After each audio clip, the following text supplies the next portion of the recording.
Welcome to the Football Show on PLZ Soccer's YouTube channel. Delighted you could join us. I'm Peter Martin, Alan Ruff and Tam McManus are here with us. Looking forward to a weekend of Scottish Cup semi-finals. 4 teams all with that hope and vision to make it to the big final on the 3rd of June. Who's it going to be? Will it be Celtic or Rangers or Falkirk or Inverness? The fans will all be heading to Hampden, hoping that they will be celebrating at the end of it. We're going to discuss it in detail. We want your thoughts on it. Give us your thoughts on who you think is going to win, who's the match winner, who are the key players in both semi-finals. We'd love to hear from you on that. We'll take a wee look at what's happening in the English Premier League as well, because it's getting critical top and bottom. What about the quiz? Well, with the Scottish Cup in mind, here's our question. We'll give you the answer at the end. What is the total number of goals scored in this year's Scottish Cup tournament so far? So, Ruffy, do you want to hazard a guess? That one is a good one to get us going, isn't it? But think about the qualifying rounds and all that. It's all there. Small 50, teams. 60 games. What you going? I thought you were counting them there. 60. I was like, I'll go 180.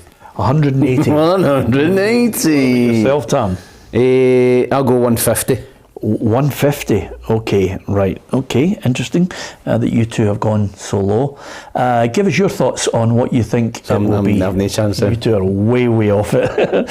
Hi to Bob, James, Norman as well, who's out there in Ardoyne and Belfast. Always good to hear from people near and far, Ruffy. That's the great thing about it. Catherine is in sunny Spain. Tommy's in Thailand. It's great that so many people from abroad contacted us as well, Ruffy. We always say that, but we do like the people who are close at hand as well.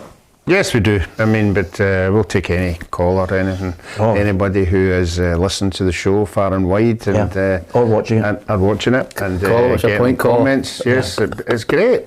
Particularly, I mean, you can't imagine somebody in Thailand sitting in the house not watching us. Can you really? There's that much to do outside. Yeah, exactly. There's a lot of activity. Well, Tommy's got an hour where he's bored out of his skull. So, and of course, it's this great program where basically we not only give our opinion, Ruff, you like a wee bit of banter with everybody as well, and then we try and get through a class after the program. We always have a half hour where we try and practice how to pronounce Haksabovic, the boyo there, eh? What about you, by the way? Can you not pronounce? You are turning into Alan Ruff from the last couple of years. It's not the first time I've butchered his name, so it was always on the cards that somebody would pick up on it. And I went home last night and some Celtic fan had tweeted it, and my Haksabovic notifications had went mental. But I thought it was good. I thought it was quite funny. Yeah, it was good fun.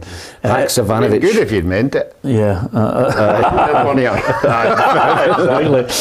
Anyway, Haksabovic will be involved, and a number of other players. Just for his name. He's not enough. Yeah, we always felt that with Jan Vennegoor of Hesselink as well, Ruffy, until we got the hang of it.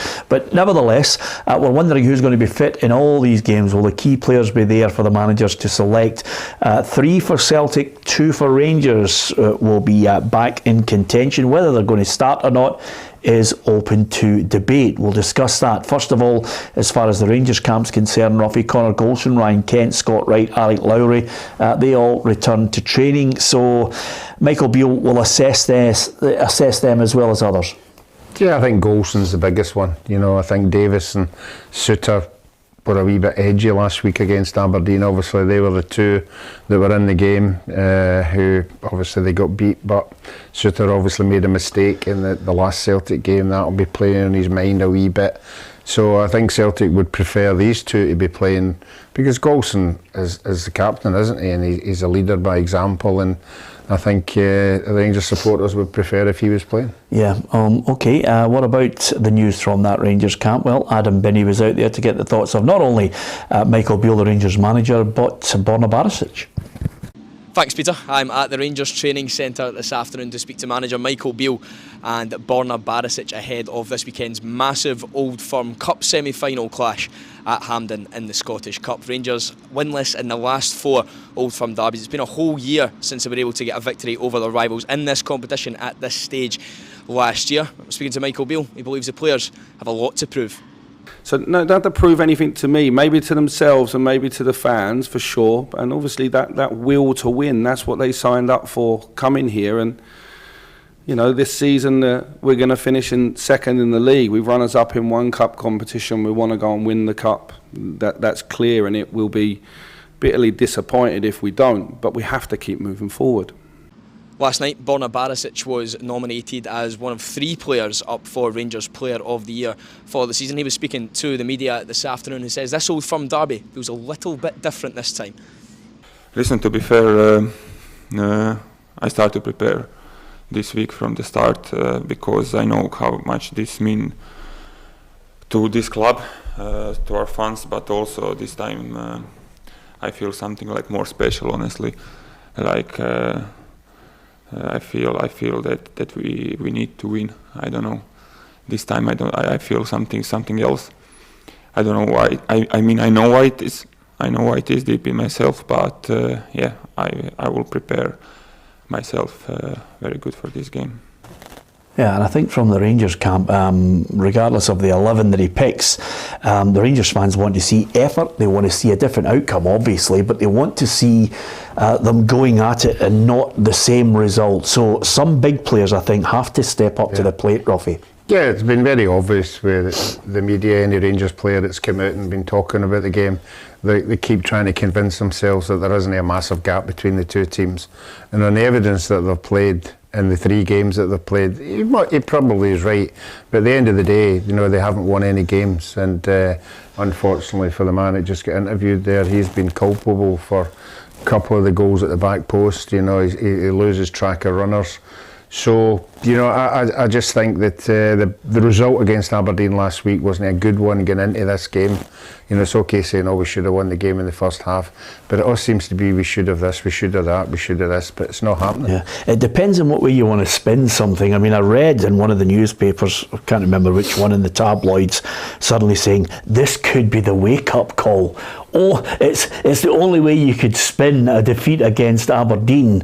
And I think, if anything, you know, it's a totally different style of game that they're going to come up against. Aberdeen just hung in there on the ropes when Rangers really should have battered them out of sight. And then eventually, once they got a grip, you know, and got a fortuitous goal, you know, great credit to Aberdeen. They got the win they craved. But Rangers at times just squander chances. Squander them at Hampden on Sunday and you're out. Yeah, listen, I think that Rangers need to turn up and they need to perform well on the day. I think that you know, we've spoken about it so many times. Celtic, I feel, you know, over the last couple of games against Rangers, haven't they been quite at their best? Maybe not in the final, but definitely at Ibrox and definitely at Parkhead. In the 2 league games, I thought that Rangers were, you could argue, with a better side, but that counts for absolutely nothing in an Old Firm game. It counts for nothing. You know, you spoke about it the other day with the 9-in-a-row Rangers team. You know, Celtic would batter them at times and Rangers would get the part and score. It counts for nothing. You've got to just go and win the game. Doesn't matter how you play. And I feel like Michael Beale's got to get that through to his players over, you know, tonight, tomorrow night, whenever. Listen, the performance, you need to go and perform well, but the result is everything here. And the Rangers fans don't want to hear, you know, at the end of the game, Celtic winning 2-1, Rangers being the better team, him coming out and saying, oh, we should have won the game. You know, they're sick of hearing it now. And I've heard Alec McLeish talking about it, Barry Ferguson, you know, ex-Rangers players, managers, saying the exact same thing. You know, performance goes out the window in an Old Firm game. Just win the game. It's a semi-final. And no disrespect to the other 2 teams, this is the final. Whoever wins this will win the Scottish Cup. So they've just got to go out and win the game, and by hook or by crook they win the game. Well, can I ask you this, and Ruffy, I want your opinion on this as well.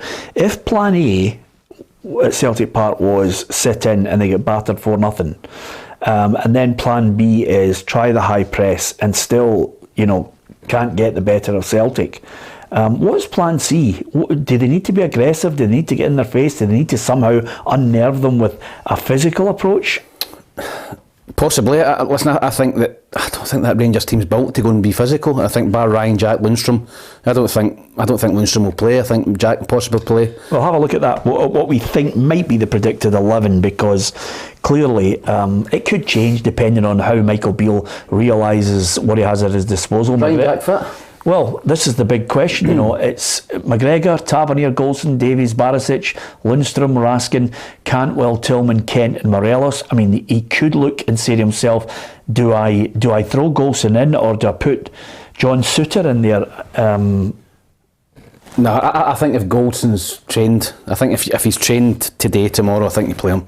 I think he's Rangers' best defender. You need him in the team. He's a leader as well. I think Souttar's better than Davies.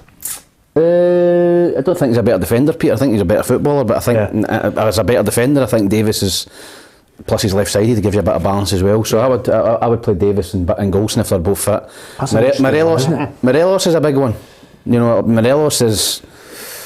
You know, do you play Morelos? I wouldn't play Morelos. I watched the game against Aberdeen, and I think he looks disinterested. I think he's in a semi-final. You need players that are going to, you know, work hard and battle away. And I don't think you can trust Morelos at the minute. So I would play Cholak up front instead of Morelos, and I bring Morelos on later in the game.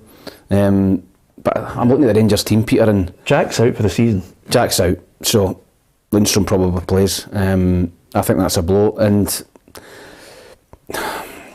I look at that team and I don't think they're going to cause Celtic any problems. I don't think they cause Celtic problems. If anything, if you're talking about the alternative ending to this for Rangers to get into the final, Ruffy, it has to be, for me, built on that back line. It has to be keeping out Celtic, because you always feel as if this Celtic side are capable of scoring against Rangers. So it needs to be, for me, it needs to be an absolute 100% on it back line, because if Rangers score first, you still look and think to yourself, well, Celtic are going to get another. Celtic will score. I think Rangers got it half right the last time. The press that they did, because they know Celtic like building up for the back. Hart gets the ball, he tries to find the two centre halves. The two centre halves then find the midfield. The midfield then find the two wide men, and the ball gets put in the box, and Kyogo gets a half yard. But in that last game, you know, they made sure that Starfelt and Cameron Vickers never built up. They were right in their faces, and they were right in the faces of the two wide guys. They were making sure that Celtic weren't building up anywhere, and I think that's the biggest thing they got out of the game the last time, and I think that's what they'll work on. They'll work on stopping the ball getting to Hatate and McGregor and whoever else is in there, so they can't get the ball wide. So you think they've got to be even more aggressive, but with that plan? Yeah, I think they'll stick to that plan, because they'll be looking at the video of that game and going, look what we did here. We were right in their faces, had them, because in any other games, Starfelt and Cameron Vickers are up in the halfway line. They're making passes all over the place. That wasn't the case in the last game, because Rangers stopped them. And you have to be perfectly honest, that Cameron Vickers and Starfelt aren't the greatest on the ball. They're not going to start pinging balls 20 and 25 yards. So they got that right. What they've got to get right is defensively. I think they're weak defensively. They're weak when they come up against players with pace. If Jota's playing, Maeda's playing, and Kyogo, I think Kyogo is better against Davis and Golson, or even the Souters in there. I think he's just half a yard too fast for them. Yeah, of course, two former managers of Rangers and Celtic came head to head in midweek at Hampden to preview this one. And Alex McLeish has highlighted another problem which he reckons is in the front area, which is strikers that maybe are not at the top of their game. Yeah, absolutely. I think there's obviously a lack of kind of confidence in the front players. You see the miss by Sakala last week at Aberdeen, and you feel if these guys, all they need is a little break, you know, but then again it comes down to quality in the finishing, and we've seen that in abundance from Kyogo, Jota, or these guys at Celtic. Yeah, well, listen, whoever plays up front, they're going to have to get their shooting boots on. They're going to have to score and give the team a lift. And of course, the one good thing about this semi-final, 50-50 split. If you score a goal, you'll be able to hear your fans. Yeah, brilliant. I think this adds to the atmosphere. You know, there'll be 20 to 25,000 of each. Interesting, Alex McLeish talking about strikers that are lacking confidence. He obviously worked with a few in his time. Yeah, absolutely. But no, listen, it's great that there's a big split there. And we were just talking off air there, you know, I thought Matondo come on and done well last week against Aberdeen. Yeah. We've not seen night ahead of him. I think he's been out the team, he's been injured, he's been out of favour. I thought he looked sharp when he came on. So does he start? Would you play him and Kent on either wing, and would you play Sakala through the middle? And that is just absolute bursting with pace. That could be something different, Peter. You know, Celtic's fullbacks like to bomb forward. You know, when you nick it, can you get the ball wide to them and get running at them? So I think he's got plenty of options in the midfield and up front, but if he wants to go with sheer pace, I think you'd maybe go Matondo, Kent and Sakala as your three forwards, and maybe somebody like Tillman in behind. That would maybe leave Cantwell out. So he's got options in there if he wants to try something different. I think if you're going to go and play the high press, Peter, I think it's beneficial to have guys with pace and energy in the forward areas to can go and get after Celtic. Yeah, Ruffy? I just think Rangers have got to score first. Rangers have to lift the noise of that stadium. They have to get the supporters on board. They have to get everybody bouncing, you know. But as you say, I mean, if Celtic were to go 1-up, you would see Rangers panicking a wee bit and worrying. But you've already touched on it. When Celtic go a goal behind, they don't panic. They know they're going to get chances. They know somebody's going to come up with something. I mean, I don't know the last time that Celtic never scored in a game. I don't know if it would have been this season. I think they scored. Aye, that one game. The one I can think of. One game. So you've got to say, as the record's there, that they're going to score. So I think it's really important that Rangers get that first goal. Okay, what about the Celtic camp? Well, everybody was talking about the players that maybe were able to train this week and can come back to Ange Postecoglou's thoughts. Rio Hatate, Lila Bada, Jota, they all trained this week and they're all going to be available for Sunday. I think from that point of view, Ange Postecoglou is well happy that they're back. Whether they'll start or not is another matter. It's hugely beneficial for us as a group. I mean, even training this week, you know, has gone up a level because, you know, we've got 3 more quality players who've joined in training, and you know, all 3 boys have missed a bit recently. You know, they're sort of itching to get involved as well. So yeah, I think it certainly helps, as you said, not just with the starting 11, but the ability to then sort of you know, go to the bench and impact the game. Well, there's a real confidence about Celtic. Even when some key players are not there, they're able to call on the abundance of quality they have from the bench and players that can, you know, just slot in there. If there's no Hatate, it's been a Wata coming in as well. So they have options, Ruffy, but with those 3, do you think they're coming back into that starting lineup? You're right in saying they have options, but they're not. I don't think they're as good without these 3. You know, if I was to take a gamble, I would say Jota and Hatate would be the 2 main ones. Abada probably would be on the bench for me. He's not going to leave it Maeda. He knows he's going to get you 60 minutes of just bombing about and causing trouble. So I would suggest if they are playing, because if they're not playing, it's very evident that they're not the total force that they are. I mean, the game against last week, they won each game, you know, was evident that they still created chances, but not as many chances as Jota and Hatate are playing. So they're big players. They're like any football team. You can't take 2 of your best players out of the team and expect to be playing 100%. Okay, here's just a guess at what he might choose. I mean, it's not set in stone.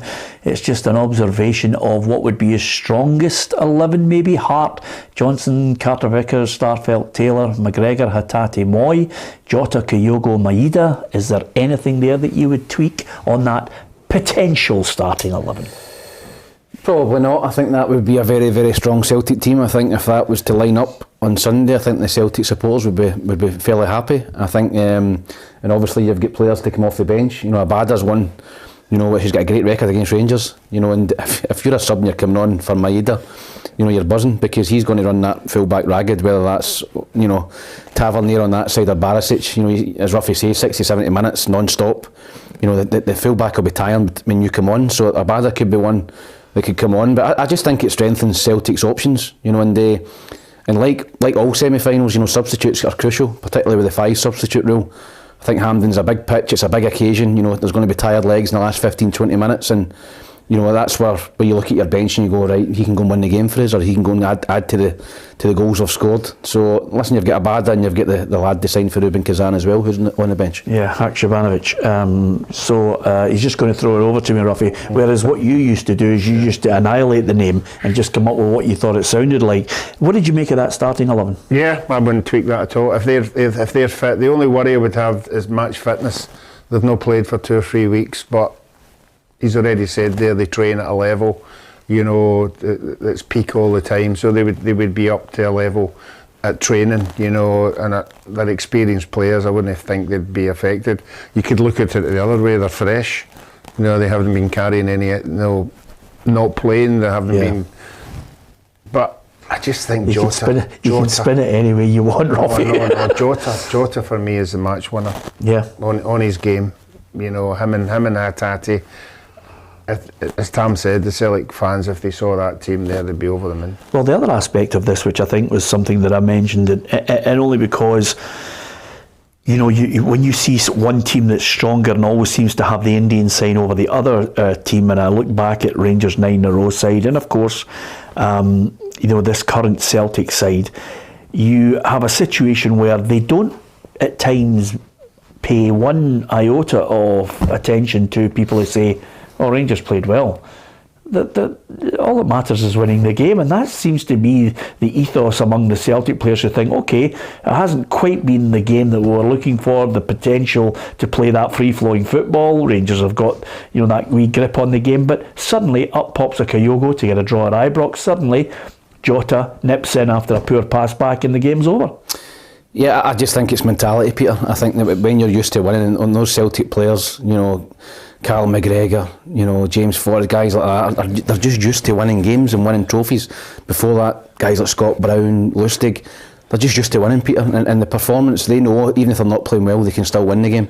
And that's a great mentality to have. That's a champion's mentality. When you're not at it, you grind it out, you get a win, you win a trophy. When you're not playing well, remember Stephen Gerrard's team, Rangers team battled Celtic in the semi-final. And Celtic won 1-0. It was Julian that scored the goal. So, listen, I think Celtic have just got that winning mentality at the minute, and Rangers need to break that. They need to break that. They need to break it soon, because Celtic will believe going into this game that they're going to win the game. And I think every Celtic player in that dressing room will think we're going to win the game. I don't think every Rangers player in that dressing room will believe that they're going to win the game. Yeah, and that could be the difference. The Celtic captain, Callum McGregor, has just highlighted what you were saying there. It's all about the end result. I think obviously when you win these games, of course it's a positive. You know, you obviously come away looking at performance, because you know that's the type of team that we want to be. We want to not only win these games, but we want to win them well in terms of performance. But you know, first and foremost, let's make no mistake, it's about winning these games. And when they come around, you know, performance wise, of course you strive for perfection, but you know the ultimate aim is to win the game.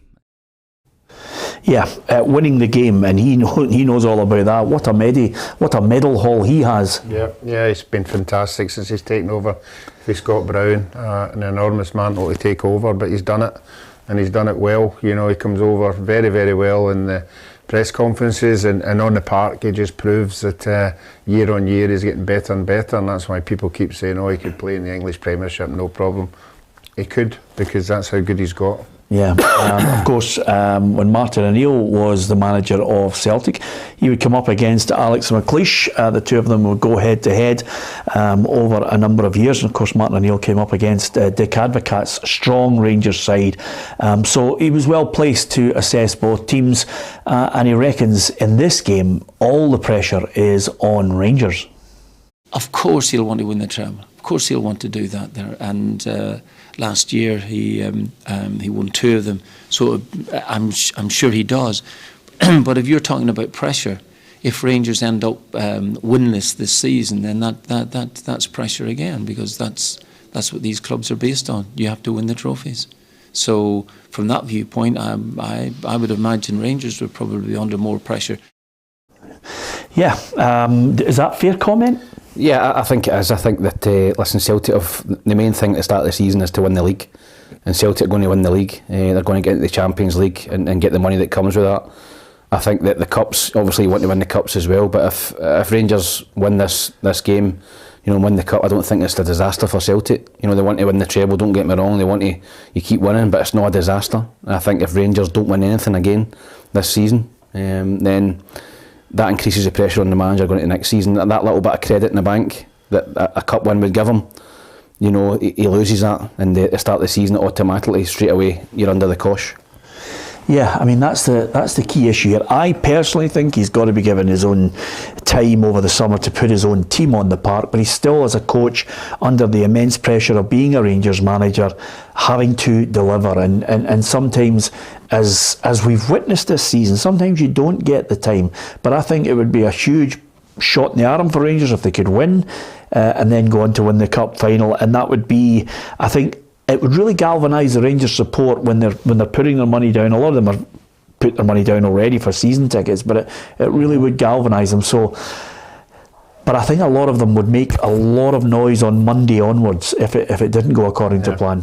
I would think they'd make a lot of noise at the game. You know, if Celtic were to win the game, I think you would see that part of the stadium emptying very, very quickly. I think some of the Rangers supporters, like they should do, they want to win cups like every other team, but they want to win it more than, because they win it most times as well. It's either Rangers or Celtic, and they haven't done it. All right, they did it last year, but I've noticed a few games this year with Rangers when things aren't going particularly well, the fans get very disappointed, and I think the expectations are out there that they should be winning cups every year, and if it wasn't the case at the weekend, I think a lot would be unhappy. Yeah. Okay, I know we have to mention this. It's something I think that we've got to mention, is the fact that the referee is Willie Collum. The fourth, the VAR is Stephen McLean, and it's just basically a situation where we hope that suddenly this game can pass without any great incident that makes him the centre of attention. Yeah, and listen, at the League Cup final, I don't think we were talking about the referees after that. I think they had a fairly good game. I think there was 10 players booked, right enough, which showed you, it was a bit of a tousy game, but the referees handled it well. There was no big decisions that went against either team.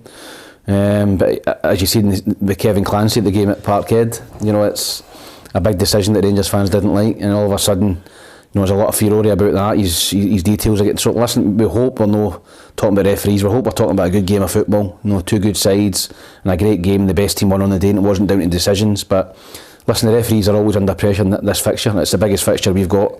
With the biggest scrutiny. It's a semi-final. It's a Hampden. It's live on TV. So, listen. Hopefully, the referees, the fourth officials, VAR, they all have a good game. And on Monday, we're not in here talking about a penalty that should have been given or a handball or something like that. Hopefully we're talking about the football. Yeah, hopefully we're absolutely talking about a good performance by the referee, because if we are in a world where we tend to look at things and highlight the negativity, hopefully we're talking on Monday about Willie Collum strolling through this game and just keeping a lid on everything and making sure that he calls it right, and if he is advised to have a look at VAR, then he makes the right call from his look at it and makes it quickly.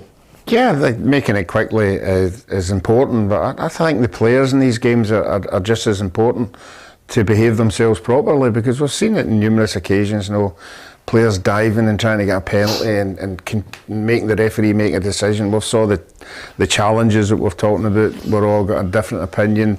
That should be a red card, that shouldn't be a red card. So the players themselves have got to be aware of what's going to happen with the rules of the game. Your favourite's coming up as well, by the way.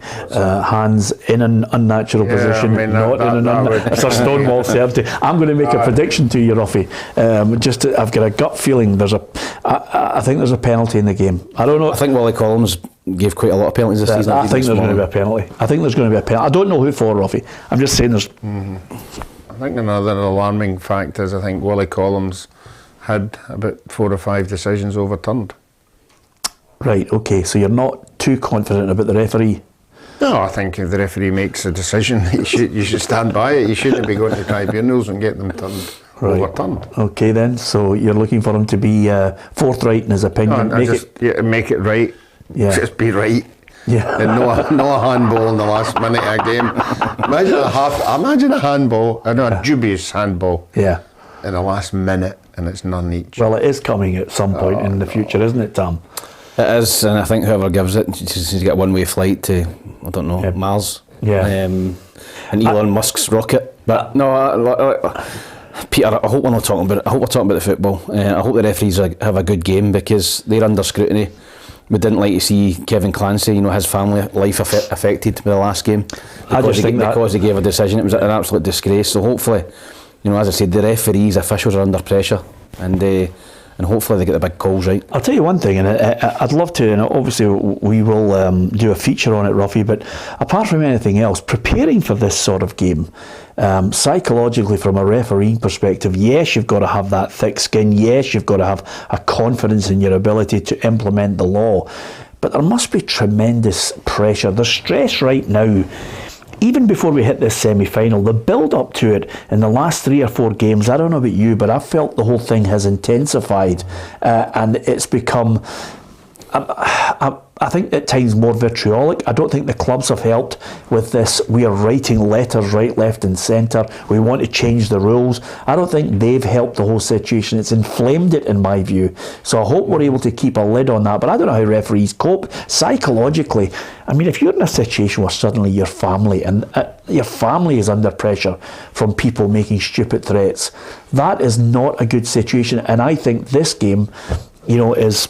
It's one of those ones where fans are looking at you saying, we've won nothing, we win nothing, or we've won a treble, or we're denied it because of a decision. Then, some people just do not know how to behave themselves. Yeah, well, we thought VAR was going to make it easier for the referee, but it hasn't made it easier. It's sort of complicated it a wee bit more, because referees are making an honest decision in what they see on the day. And then VAR upstairs is changing their mind, or it's going to a tribunal and it's changing their mind. But I think the biggest thing for the referees, they go into a game, everybody has their own opinion on how they should let the game flow. A lot of people think first bad tackle, book them, and that sets a precedent. And then you get somebody who's saying, no, don't book them, and let the game flow. So the referee, sometimes when the cards come out all the time, people think, oh, that's spoiling the game. But sometimes you've got to do that. Well, we're about to find out. We're on Friday. We're about to move on to the other semi-final. So let's not mince about here, Ruffy. I'm not interested in the pros and cons of each team. I want to know your prediction and why. Okay, I'm going to go Celtic 2-1. Because of the players that we were talking about earlier in the show are available. Hatate and Jota will be big players. I think Celtic have got more goal scorers in their team than what Rangers have in their team. Okay, so Sam. Yeah, I'm going one each. Yeah. No, listen, I can only see it going, the same way as it's went in the previous couple of games. I think that the Rangers will score. But I think Celtic have got too much firepower. I think the substitutes will be crucial as well. As we said, if those three guys come back into the squad, Celtic's squad's bursting with talent. Not only starting but on the bench. And I think Celtic have got a stronger depth of their team. So I'm going to go for 3-1 to Celtic, and I think Kyogo will score again. So I'll go Kyogo to score and Celtic to win 3-1. Okay, give us your thoughts on it, how you think it's all going to go in that semi-final on Sunday. Of course, if you want to follow what's happening and unfolding and the manager's interviews at the end of the game, then you can on PLZ Soccer's social media channels right across Twitter, of course, Facebook, and on our YouTube channel. And if you download the PLZ Soccer app, you'll get all of it, video and the written word on there.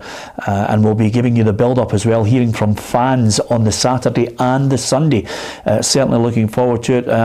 Disappointed you won't be in the press box with me on the Sunday, Ruffy. It's always good going into the press area and wondering where I enjoyed it. I really enjoyed it the last time, after the game. We enjoyed people waving at you. There's people waving at you saying hello, how you doing, being nice, and sometimes not being nice.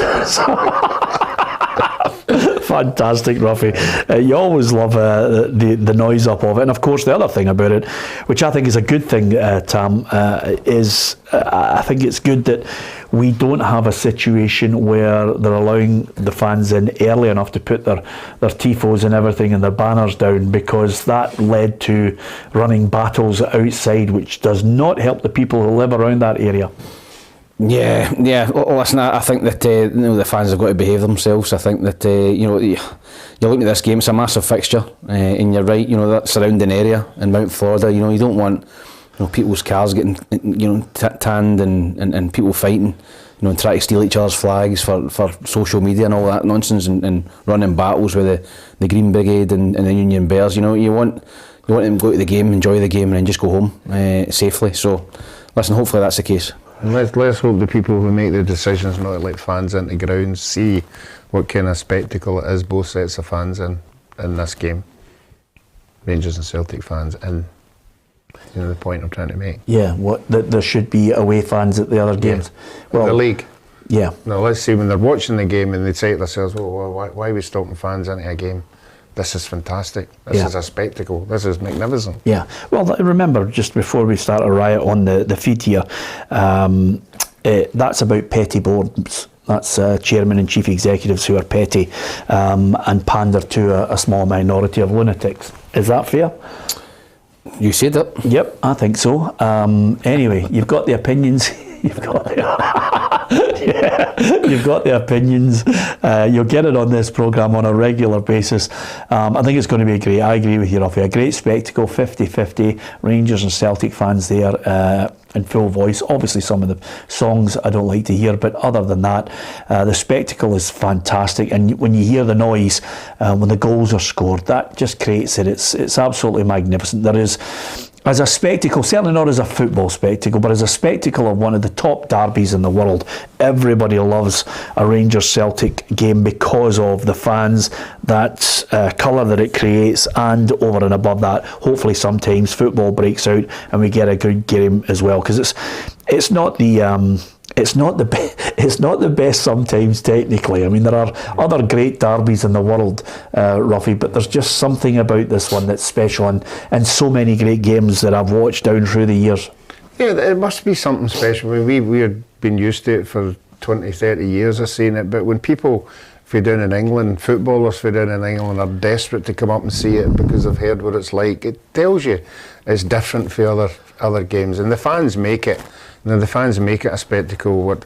The good things that the fans do at the game is fantastic, and to hear people, players coming up from Newcastle and Tottenham and all that, just to say I've been it, means it's a big game for me. Yeah, absolutely. Okay.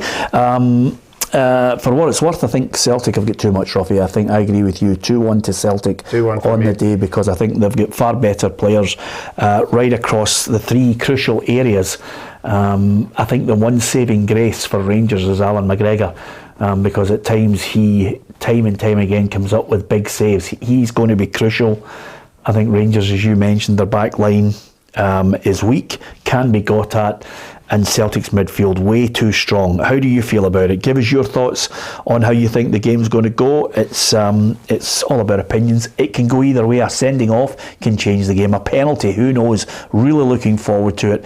And of course, you'll have all the updates on it on social media on the Saturday and the Sunday. Let's not forget Saturday, Falkirk against Inverness Cali. Kick-off at 12:15. And this one is a repeat of the 2015 Scottish Cup final. We all know that Falkirk booked their place after that win against Ayr coming from behind. Inverness could be the only team actually to win the Scottish Cup, having been knocked out. Yeah, I don't want to be controversial, but I am going to be controversial. Oh. I don't think they should be there. I think it was very unjust what happened to Queen's Park. I think Queen's Park beat them 2-0. I think a very, very, very hefty fine to Queen's Park would have been sufficient, and to go into the next round. Well, that would have broken the precedent, which had already been set. You play an ineligible player, you're out. The rules are the rules, Alan. The rules are the rules. We've been doing that all year. Hold on a second. Yesterday on the show, you says, well, everybody knew the rules at the start, and now you're moving along. Now you're suddenly having an opinion on it when you didn't have it when it happened. I did. Yeah, Did you know what it is? I did. It's Disney like teams for the Highlands. Yeah, that's Ross your County, problem. you're always slagging name, Inverness. Do you don't like the people up there, no? They get thumped 2-0 on the night. Yeah, well, listen. And there wasn't a deliberate player.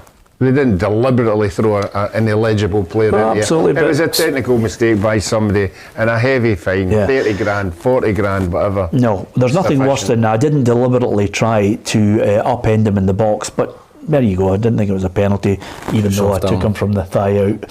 soft. So absolutely, it's. I can't believe you're bleating on about it still. They're in the semi-finals, and we caught up with a guy who's played for Falkirk and Inverness. Kerry Pollock was asking John Rankin to give us the lowdown on both teams. It's well worth watching on PLZ Soccer's YouTube channel and across our social media. Here's a little taste from John.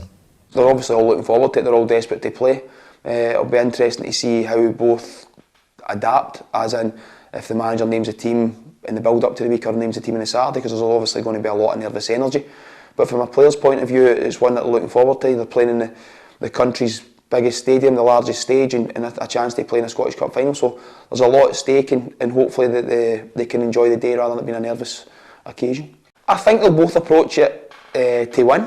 I think they'll both approach it free-flowing. I think they'll both be desperate to go and show the country what they're all about, and obviously have an opportunity to play in the Scottish Cup final. I don't see it being a nervy occasion. I see it being quite end to end. Not so much a game of basketball, because both teams can control possession at certain times in the game, but I do see it being a game that will entertain supporters, and hopefully it does that. Obviously there'll be a lot of talk about the other semi-final, but this one is very tasty. Yeah, and there's more from John Rankin, the Hamilton boss, on that semi-final. He's well placed. He's watched both sides. He knows them well, and he talks about both managers as well, because we've got two good managers in this semi-final as well, Tam. Yeah, we have. Listen, John McGlynn, we know he's done an amazing job at Raith Rovers. He goes to Falkirk, and I think he's done a great job with them as well. To get them to a Scottish Cup semi-final is a fantastic achievement. I know they've had a kind run. You know, they've not played anybody, I don't think, for the Premier League yet. So sometimes you need a wee bit of luck of the draw. They've had the luck of the draw, but they've took advantage of it. They're in the playoffs. They might actually be playing against John Rankin's Hamilton team in the playoffs in a couple of weeks' time. So, no, I agree. I think this will be an open game, Peter. I think that Falkirk, when you watch Falkirk, you know, they're built to attack. You know, they play with the two wide men, 4-3-3, and they'll go and have a go at Inverness. They'll believe that they can win. And Inverness are on a great run of form at the minute as well. You know, they started the season really slowly, but as Ruffy said, there's a lot of players injured. They're getting all those players back. They've made a very, very late run. You know, you almost win the league. You know, they're right up there. I think they're sitting second or third. So I think Inverness are favourites, but Falkirk have got every opportunity to go and win the game, and I hope they do. I've had a couple of spells at Falkirk. We've got a lot of Falkirk fans who I'm friendly with. They're taking 10,000 fans to the game, which I think is fantastic for a League One club. That shows you the size of Falkirk, and I really, really hope that they're celebrating at the end of the game, because it's been a tough couple of years for Falkirk. You know, it's been stuck in that League One. Hopefully it could be a fantastic season, Scottish Cup final and promotion, and you know, they'll be carrying John McGlynn out the stadium in their shoulders. So listen, let's hope that, for me, I hope Falkirk win, but I think it'll be a great game of football. Yeah, is that just because you don't like Highland League teams, is it? No, at least I've got... Thanks, Ruffy, I just thought I'd bite you there. I played with Falkirk twice, and you know, as I said, I've got a lot of friends at Falkirk, a lot of Falkirk supporters I know, and they'll all be going to the game. They'll be hoping that they can get to the final, but hopefully they can get to the final and get promoted this season, because Falkirk should never be in that league. They're a great club. Yeah, well, they've got a few big games, none bigger than this one, for winning medals, the chance to win a Scottish Cup if they can get past Inverness. If anything, Kai Kennedy's got to be the only guy on loan who hopes that his parent club doesn't make the final if he manages to get past Inverness. Well, that's another bee in my bonnet as well. Oh, for God's sake, how many times? You're just moaning all the time. You can't say, right, this kid's not good enough to play for us, so we're going to put him out to you, and then all of a sudden you come up against him and you say, no, you can't play. I think that's shocking. There should be a rule out there that if you let a lone player go to another club, and for whatever chances you come up that you're playing for him, you've got to let him play. By the way, it happened when I remember Dunfermline played Celtic in the final. It was a terrible final. Joe Doomby scored 1-0. Yeah. Well, I was cup tied, and we had Stephen Glass, who was on loan for Hibs, and we had Jim O'Brien, who was on loan for Celtic. And Ruffy's right, none of them could play, particularly Jim O'Brien, because it was Celtic in the final. Did you miss out in the final? I missed out because I was cup tied, because I played with Falkirk. But I felt sorry for Jim O'Brien. Was that the one Darren, what do you call it, Young won man of the match? I don't know, maybe. Yeah, he did. Is that what he said yesterday? He did. No, it wouldn't have been hard that day, because it was a terrible game, but I felt, Ruffy's right, I felt sorry for Jim O'Brien. Jim O'Brien was at Celtic, and I remember Stephen Kenny was desperate to have Jim O'Brien available, and Gordon Strachan never let him play, which was poor for him. People throw up the excuse, well, what happens if you let him play and he scores a hat-trick, and he scores a winning goal, and he's got to go back to the team that he's playing for? I mean, Scott McDonald stole the league away from Celtic, and he was playing with Celtic next year. Aye, but he was a Motherwell player, he wasn't registered to them. No, but he wasn't registered to them, but he still scored the goal that made Celtic not win the league. Yeah, but it's a slightly different circumstance. No, the way I'm saying, how can you justify that your own fans, but as a manager, your players push you? It's the same supporters. You know, the supporters, when Scott McDonald went to Celtic, I'm sure there's a lot of Celtic supporters went, oh, he was the guy who robbed us of the league. Yeah, so you've got to forget, if you're going to take the chance and putting somebody out on loan, because he's never going to get in the first team. Yeah. And then you're going to say, well, we're not letting him play because he might not having that. No. Well, I think some there's some. I'm not sure if it's down south, but I think there are some rules coming in place now where that will not be the case. If you put someone out on loan, they can play. I read that somewhere in the last few months. But listen, I agree with you, Rafi. I think if you're the other thing about it is, you know, you don't want to deny somebody the ultimate, which is, you know, they've played there, and to be fair to John McGlynn, he's been well happy with Kai coming in there as well, and they've all contributed to them getting to the semi-final. Yeah, they have, and as I said, they've got Morrison in one wing and Kai on the other wing, and they've both been superb this season. Yeah, I think the boy Morrison, I don't know if he's on loan from Hearts or he signed him from Hearts. I know he was at Hearts, but both of those wingers will enjoy that big pitch. You know, and that's why I think that Falkirk have got every opportunity. They've got a lot of legs in their team. They've got a wee bit of experience from McGinn sitting there. And I'm not even going to attempt the boy that they've got on loan for St Johnstone, Ukrainian. Yeah. Because I've already had a nightmare the other day. Kucheravi. So he's a good player as well, and one from St Johnstone. So he's a young boy. So they've got a lot of energy and a lot of legs in their team, Falkirk. So I think they've got every opportunity to go and beat Inverness, but I think it'll be a fun game to watch for the neutral. Yeah, I'm looking forward to it. I can't see past Inverness, Ruffy, for me. I think they're going to edge it 2-1. Well, I think Tam touched on it. They're flying just now. You know, they're where they are now, where they weren't at the beginning of the season. All the players are back, the captain's back, Mackay's scoring. They've got tons of experience in that team who have, I would like to think there's a right few of them have been to a cup final before or been there or thereabouts. I don't know like the standard is in the lower division, but I think it'd be better in the championship. I think Falkirk have just went off the boil a wee bit, you know, and with Dunfermline winning the league and everything. But it's a one-off game, you know, go there and enjoy it, and it's great that they're bringing, as Tam says, 10,000. They're the kind of teams that should be in the championship or should be in the Premiership. Yeah. Teams that can bring that amount of fans. So what are you saying then? You're going for Falkirk to win with their 10,000 support there, or the 10,000 going home? No, although I say that Inverness shouldn't be there, I'm going for them to win 2-1. Tam? I'm going to go for Falkirk to win 3-2. Yeah? Yeah, listen, I think there's going to be goals in this game because, as I said, every time I've watched Falkirk, they attack, you know, and they've got two very, very good young wide men, and they've got a bit of energy in the middle of the park as well. So I'm going to go for 3-2 to Falkirk, and I really, really hope Falkirk win. Sorry, Inverness. No, that's fine. Hibs, your other team, Tam, they've got a 5-man shortlist for the director of football, and I think Lee Johnson says the hunt is almost done. This is going to be a big job for someone. Once eventually they narrow it down, this man has got to be in there to get some good signings in to back him up for yet another transfer window. Yeah, well, listen, I think obviously with the sad death of Ron Gordon, it was put in the back burner a little bit. I think they were pretty close to maybe getting somebody in, but they put it in the back burner to obviously let the club and everybody mourn the death of the owner. So, but I think it's important to get somebody in before the end of the season. I think, you know, you don't want to get somebody in August, you know, because all the business is done before that. All the business is getting done in June and July in the summer, you know, and you need somebody in there. You need somebody in there that's aligned with the manager, and it'll be interesting to see who gets it. You know, I think it's a very, very good job for someone. You know, there's 5 people on the shortlist. It'll be interesting to see who those guys are. I've not got any inside scoops about who's potentially getting it, but I think that it's needed. I think that now Hibs are a big club, you know, and the manager can't, you know, do everything. He's got to just concentrate on the team, you know, and getting them to win games. And I think you need somebody to help you with recruitment and contracts and different things. So, no, I think it'll be really interesting to see who it is, and I think it'll be done, you know, in the next couple of weeks and before the end of the season. Okay, another story that caught our eye, Ruffy. Jim Goodwin apparently wanted by 2 unnamed English League One clubs. Have sounded him out about his availability, and he says he's not going to talk to anybody until the end of the season. Now, I don't know about you. His agent? Exactly. I mean, honestly, we're just living in a really cynical world. But I looked at it. Yeah, I just looked at it and I thought to myself, well done, Jim's agent. File it in.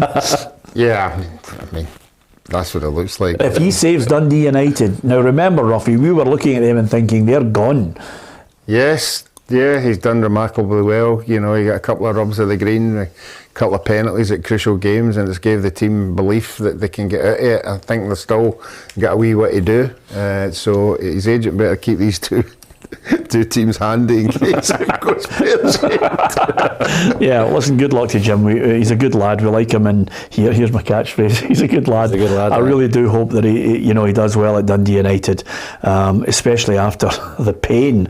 That's been the most painful part of the season for me. As we look back, when we do our look back over the season, Ruffy, I will never forget that picture of him walking towards the car over at Easter Road. It was just painful to see that. Yeah, as a human being, and I think we all realise that players and managers are ordinary human beings. You know, the effect that they have is the same as anybody else in any working way of life, and it's just a horrible thing that you've got to deal with by yourself. When you're a manager, you are the man, and you've got to make that walk, but it's just the way it all panned out. Yeah, absolutely. Good luck to Jim. So it's Dundee who are taking on bottom of the table Cove Rangers tonight, Ruffy. And you're looking at it, and Dundee have just got their noses in front. And of course, Queen's Park, they've got a match, whatever the result is, tonight in their game away to Morton. And that would mean it's just going to be winner takes all next week. Yeah, I've been unfortunate. I mean, not unfortunately, but it's at Stenhousemuir. I would rather it have been at a big park, where you could get a right good crowd in at that game. On paper, Dundee tonight should take care of Cove, but there's a lot of things happen when the pressure's on. You know, some players respond to it, some players don't. Paul Hartley going back there, to Dundee. He'll be. I don't know how he left. Did he leave Dundee in good terms? Did he? I can't remember. I think Falkirk was the one that he just really kind of didn't work out. So he's going back there, and obviously Cove are fighting for their life. So what do you think it's going to be tight? I think it'll be tight, but I think Dundee are going to hammer them. Do you? Yeah. What's the hammer? 4-0. No, I think maybe 2 or 3. Yeah, well, a hard fought 2 or 3. A hard fought 3. Who cares if it's nervy if it's 2 or 3? Well, if it's 45 minutes and it's nothing each, it's pretty nervy at half time. That's just me news. But at the end of the day, I think they will prevail because there's so much to play for. Yeah, so a 3-0 hard fought, 3-0. Hard fought, nothing each at half time, but eventually grinding them down. Ruffy, you're wired to the bin. Tom? Yeah, I totally agree. I think Dundee will win comfortably, and that'll put them 4 points clear with a better goal difference. And Queen's Park basically have to beat Morton away from home tomorrow. If Dundee win tonight, they could win the league tomorrow. By Queen's Park, even if Queen's Park draw, I think it's mathematically still possible, but I think there's a 10 or 11 goals. I wouldn't be going to Morton and trying to get a win. No, that's what I'm saying. So be fine for that. Listen, the bottom line is Queen's Park need to win. If Queen's Park win their 2 games, they win the league. Then that's if I'm a Queen's Park player or a manager or a fan, I'm thinking we win the next 2 games, we win the league, regardless of what Dundee do. We win the next 2 games, we are champions, and I think that's a tall ask. You beat Morton away and Dundee at home, but you never know. Okay, Gregor says, is Paul Hartley a good lad, Peter? Because obviously it's my catchphrase. He might be the first manager I think I've ever known that could get 2 teams relegated in one season. Yeah. Liverpool I think are gone, and Cove might be gone as well. Well, with all due respect to him, he comes from this area. I've known him for a long time. And he is a good lad. Slightly odd at times. I even tell him to his face, you're an oddball, but he's a good lad. I like him. Yeah, and I mean, you have to say he's done well in football. The amount of clubs he's won, where he's just doing downhill. Something right. Terrific player. He does. Brilliant. Really, very, very good player. Well, to be fair, by the way, he wasn't even the number 10 at Hibs. They used him more wide. He wasn't. Yeah, he wasn't was brilliant in the Championship, and we won the league by about 25-30 points, and his career was going nowhere until he went to St Johnstone, and I think it was Billy Stark put him in the middle of the park. His career was going nowhere as a winger, and they put him in the middle of the park, and then he went to Hearts. I remember playing against him at Hearts. He was a totally different player, and he was magic at Hearts, and that's how he got his move to Celtic, and done well at Celtic as well in the middle of the park. So it's amazing how some manager sees you in a different position and then bang, it just clicked for him. Well, I give you 50 years this very day, I think it is. 50 years ago this very day, Willie Miller made his debut against Morton in a 2-1 win for Aberdeen. Willie Miller started out as a striker. Wow. And then, obviously, as a striker, Ruffy, he signed on for Aberdeen, and eventually they switched him to the centre back position, and from there he never looked back, and his whole career transformed. It's amazing. I just wish that a manager that I played under seen me as a centre half. Yeah, absolutely. I wouldn't have had 14 clubs. Well, absolutely. I think sometimes, at least more times in the last Christmas. Sometimes, Ruffy, they can change your fortunes because they spot something. Listen, the other thing I was going to say, just a couple of things I want to get your thoughts on before we go. We've given you the predictions in the semi-finals. Don't forget, Kerry and Alison will be out there at Falkirk Inverness. Adam and myself will be bringing you some live features on the Sunday for Celtic against Rangers, and we'll be bringing you the managers and the players' reaction afterwards as well. Rangers have been awarded a platinum SFA club licence. They had a silver one, now they've moved up to the platinum one. So at least they've won something this season. It's the 5 minutes to go. You've just put yourself in Kevin Clancy mode. Well done to you, Tam. You're on your own. Yeah, and of course that moves them up to the platinum. It's the first time they've been there since 2016, so I'm sure that will be to their advantage. A couple of things quickly, Ruffy. Down south, we witnessed the collapse of Arsenal yet again. Liverpool are going to face Spurs, Arsenal against Chelsea on Tuesday. Here's the fixtures to look forward to: Saturday, Sunday, Monday and Tuesday. Crystal Palace, West Ham, and Brighton against Wolves. It's Brentford against Nottingham Forest. Manchester United take on in-form Aston Villa. Fulham, Man City. Bournemouth against Leeds. Newcastle against Southampton. Liverpool, Tottenham's a belter. Leicester against Everton, and Arsenal against Chelsea. Frank Lampard is the only man I know that could be getting bulleted for the worst record ever as a Chelsea legend as well. Yeah, I know, but he said he's just went in there to help them out. You know, so the players are need to take a right good look at themselves. Honestly, the players that they've got, they've chucked it, and they're lucky they've got points on the board by where they would have been getting relegated, because they've totally collapsed. Yeah, absolutely. And I'm just looking here. The last thing I was going to talk about, guys, which I think has been a bugbear of mine, I thought it was relevant to mention it because I wonder if it will happen in either of the semi-finals as well, but there was a report came out yesterday from Opta revealing time wasting in the English Premier League, which I think is relevant right across the board here. And the report basically said the average ball in play is 54 minutes and 46 seconds. It's the lowest it's been in 11 seasons since record began.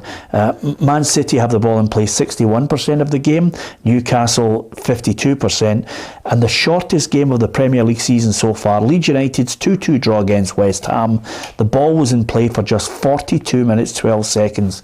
Not even a full half of football. And basically, free kicks, average delay 33 seconds, same with corners, 30 seconds for goal kicks, that's your mob, throw in 16 seconds, penalties 112 seconds, and the kick-off after a goal is 72 seconds, a full minute before you get a chance to kick off. I just think stop the clocks, the ball's not in play, stop the clock. Yep. Or add 15-20 minutes on at the end. Well, that's what they injury did time. at the big competition. The World Cup. Yeah, but not even 8 minutes. Sometimes 8 minutes is not even enough. Stop the clock. Should be at least 10 minutes every game. Absolutely. Like that. Yeah. 42 minutes and the ball's in play in a West Ham game. That's terrible, isn't it? 42 minutes. I mean, it's absolutely abysmal. It really four is. goals, it shows you how bad the defences were. Yeah, absolutely. Listen, don't forget, just before we say farewell to you, do enjoy the Cup semi-finals. If you are going to the game, if you're lucky enough to get a ticket for the Saturday and the Sunday, it's only a game, it's football, we love it. It is a sport that we love. We are completely and utterly crazy about it in this country, but it is, after all, a game that you should go to, support your side, act, try and act as decent as you possibly can in these matches, support your team and go home safely. That's what we say all the time, Robbie, and I think that's the ultimate. You just want to go there with your family, if you are, or your friends, enjoy it. If it doesn't go according to plan, go home, lick your wounds, but make sure you go home safely. Yeah, fortunately enough, the majority of fans do that. You know, it's a small minority that spoil it for everybody else, so you would hope that they would go to this game and enjoy the game 100%. There will be few people will be upset about it, but behave accordingly. How many goals did you say were scored in the Scottish Cup up until the semi-final? 180, you said. 180. And you said 250. Yeah, no, so you did. You said 150. The actual number scored, 370. Wow. So It's there you 2-0 to me. you two have been absolutely so far off it defies belief. Listen, hopefully you enjoy PLZ Soccer's output. Tomorrow there will be a little preview. Neil Lennon and Neil Murray will give you a little insight into the Scottish Cup semi-finals from a Rangers and a Celtic perspective. Hopefully you can catch that on our YouTube and Facebook. Alison McConnell and Kerry Pollock will be at Falkirk against Inverness tomorrow, and they'll be not only previewing it with the fans, giving you the build-up, and of course keeping you up to date with half-time and full-time. They'll have the managers and the players, and I will be there on Sunday covering the game with Adam Binney. Hopefully you can catch up with us on our social media channels. Thank you very much for watching today. Don't forget, hit the subscribe button on PLZ Soccer's YouTube channel. Join the football family, uncensored, unbiased, unmatched, 7 days a week. And if you download the app, you'll get all the breaking football news as well. Enjoy the football. Stay safe over the weekend. From Ruffy, Tam and myself, Peter, thanks for watching.